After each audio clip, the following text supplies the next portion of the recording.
दोस्तों, इस समय क्रूड ऑयल यानी कि कच्चे तेल को लेकर के जो जियोपॉलिटिक्स चल रही है, इससे डेफिनेटली भारत को आगे चलकर कई बड़े फायदे होने वाले हैं। जहां पर एक तरफ अमेरिका लगातार अपनी प्रेजेंस मिडिल ईस्ट के अंदर कम कर रहा है, वहीं दूसरी तरफ रशिया मिडिल ईस्ट के अंदर अपनी प्रेजेंस बढ़ाने में लगा हुआ है। एंड ऑलरेडी रशिया को देखा जाए तो काफ़ी बड़ा डिफेंस सप्लायर है मिडिल ईस्ट का, और अब लगातार रशिया की तरफ से मिडिल ईस्ट के कई देशों के अंदर जो ऑयल फील्ड्स है वहां पर नए प्रोजेक्ट शुरू किया जा रहा है। इसके अलावा कई ऑयल फील्ड पर रशिया की तरफ से कब्जा किया जा रहा है।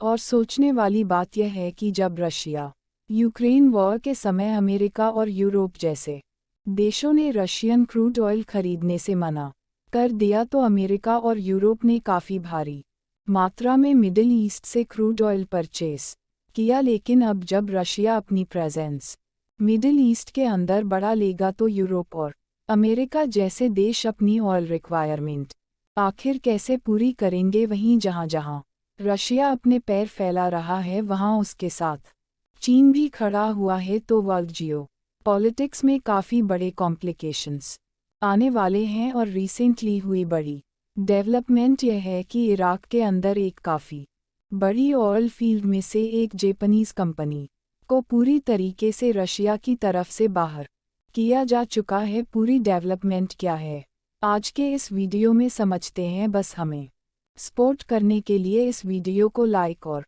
चैनल को सब्सक्राइब जरूर कीजिएगा। असल में दोस्तों, इराक के अंदर एक काफ़ी बड़ी ऑयल फील्ड है जिसका नाम है इर्द, जिसे काफ़ी लंबे समय से रशिया और जापान दोनों मिलकर के चला रहे थे। और यहाँ पर मेजॉरिटी जो हिस्सेदारी है वो रशियन कंपनी लुकोइल की है, और यहाँ पर शेयर परसेंटेज करीब 60 पर है। और इसी के साथ पार्टनरशिप में जापानीज कंपनी इंपेक्स कॉर्पोरेशन के करीब 40 पर हिस्सेदारी थी। लेकिन अब ये जापानीज कंपनी पूरा अपना शेयर रशिया को बेच रही है, यानी कि अब इस ऑयल फील्ड के ऊपर पूरा कंट्रोल रशियन कंपनी का होगा। और रिसेंटली आपने ये नोटिस किया होगा कि Russian president Vladimir Putin UAE और सऊदी अरेबिया विजिट पर गए हुए हैं। उनका वहां पर बहुत ही ग्रैंड वेलकम किया गया, क्योंकि ऐसा नोटिस किया है कि अमेरिका ने जब जब मिडिल ईस्ट की मदद की है, इसके पीछे अमेरिका का कोई ना कोई बड़ी चाल रही है। और अल्टीमेटली सभी डील से अमेरिका को बड़े फायदे हुए हैं। 1945 में हुई डील, जिसमें अमेरिका ने क्लियर वन कर दिया था कि सऊदी अरेबिया जो भी अपना क्रूड डाल बेचेगा उसे सिर्फ यूएस डॉलर में बेचा जाएगा, और उसके बाद उस यूएस डॉलर का इस्तेमाल अमेरिका के अंदर इन्वेस्टमेंट किया जाएगा। लेकिन बात की जाए भारत के टर्म में, तो भारत को जब रशिया यूक्रेन वॉर शुरू है, यानी कि अमेरिका और यूरोप जैसे देशों ने रशियन क्रूड ऑयल खरीदने से मना कर दिया, तब भी भारत को फ़ायदे पहुंचा। बिकॉज भारत के पास काफ़ी बड़ा रिफाइनरी इंफ्रास्ट्रक्चर है, जहां पर हम क्रूड ऑयल को रिफाइन करके अलग अलग देशों में एक्सपोर्ट करते हैं। और जैसे ही यूरोप के अंदर रशियन क्रूड ऑयल की सप्लाई हो कि भारत की सप्लाई सडन बढ़ गई, और भारतीय ऑयल कंपनीज ने काफ़ी ज़्यादा पैसे कमाए। एंड अब जब Saudi Arabia, UAE, Iraq, Iran और रशिया जैसे देश जो कि सबसे ज़्यादा ना सिर्फ क्रूड ऑयल प्रोड्यूस करते हैं बल्कि एक्सपोर्ट भी करते हैं, अब एक साथ मिलकर के काम करेंगे, तो डेफिनेटली ये सभी देश मिलकर के क्रूड ऑयल के प्राइस को आसानी से कंट्रोल कर सकते हैं। उसके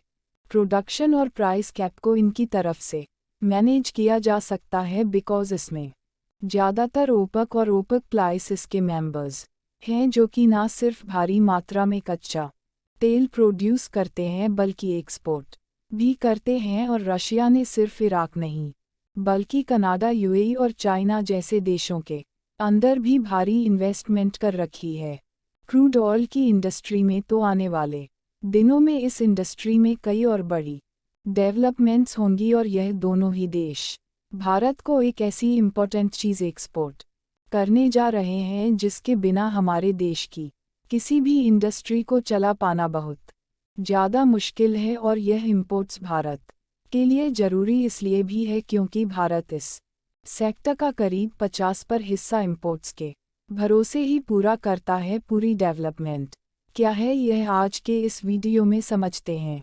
बस हमें सपोर्ट करने के लिए इस वीडियो को लाइक और चैनल को सब्सक्राइब जरूर कीजिएगा। तो सबसे पहले अर्जेंटीना की बात की जाए तो अर्जेंटीना लिथियम ट्रायंगल का हिस्सा है जिसके बारे में हम वीडियोस लाते रहेंगे। बस हमें सपोर्ट करने के लिए इस वीडियो को लाइक और चैनल को सब्सक्राइब जरूर कीजिएगा। मिलेंगे हम आपको एक नई और इंटरेस्टिंग वीडियो में, तब तक के लिए वंदे मातरम, भारत माता की जय।